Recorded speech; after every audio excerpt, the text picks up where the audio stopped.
आइए हम सब मिलकर अपनी माटी अपने देश के अंदर अपने भारत की गौरव की गाथा गाते हैं और बच्चों को सुनाते हैं। जानते हो, भारत हर किसी को अपने नाम से पहचाना जाता है। आपका कोई नाम है, जैसे मीरा, मोहन, सोहन, तो इस नाम से आपको जाना जाता है। हमारा नाम है रचना मौर्य। मैं कुछ प्राचीन विद्यालय उदाहरण जैसा प्रयागराज से आई हूँ, तो सबको उसके नाम से पहचाना जाता है। हमारा भारत देश भी अपने नाम से पहचाना जाता है। हमारे भारत का नाम कभी भारत है, कभी इंडिया है, कभी हिंदुस्तान है। आप कहते हैं ना, जैसे आपका नाम कभी हिंदी होता है, स्कूल में कभी लीना रहता है, इस तरह से अपने भारत का ही नाम है। भारत है, इंडिया है, हिंदुस्तान है। लेकिन क्या आप जानते हैं अपने भारत का नाम भारत कैसे पड़ा? चलिए हम इसकी कहानी सुनाते हैं। पहले आप बताइए, हमारे देश का क्या नाम है? भारत। तो मैं भारत का आपको कहानी सुनाती हूँ। भारत पहले एक अपने देश का नाम क्या था? भारत। और बच्चा एक बहुत ही बहादुर बच्चा था, भरत।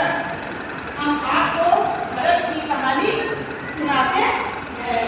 तो जब हमारा भारत देश का नाम भारत नहीं था, तब भरत एक बालक था।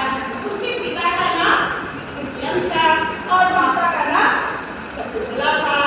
दुष्यंत जो थे हस्तिनापुर के बहुत बड़े राजा थे।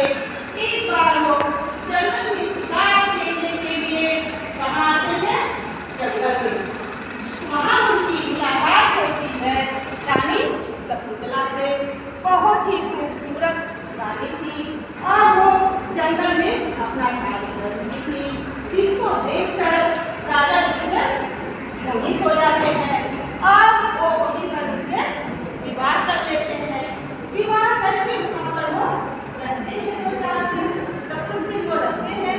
फिर उन्हें अपने राज्य की याद आ जाती है और अपने राज्य को चले जाते हैं और रानी शकुंतला अकेले रहने लगती है। फिर एक बार राजा दुष्यंत को याद आता है कि मेरी पत्नी एक थी और जंगल में मैंने उनसे शादी की थी। तो वो फिर जाते हैं जंगल में। वहाँ जाते हैं, एक बच्चे को देखते हैं। वो बच्चा बहुत बहादुर, छोटा सा बच्चा था, किसी से नहीं डरता था। वहाँ पर उसकी महारानी भी चढ़ते थे। तो ये वो बहादुर बच्चा था राजा भरत। ये वो बहादुर बच्चा था और ये उसके पिताजी हैं राजा दुष्यंत और ये उनकी माता है रानी शकुंतला। वहाँ पर वो बच्चा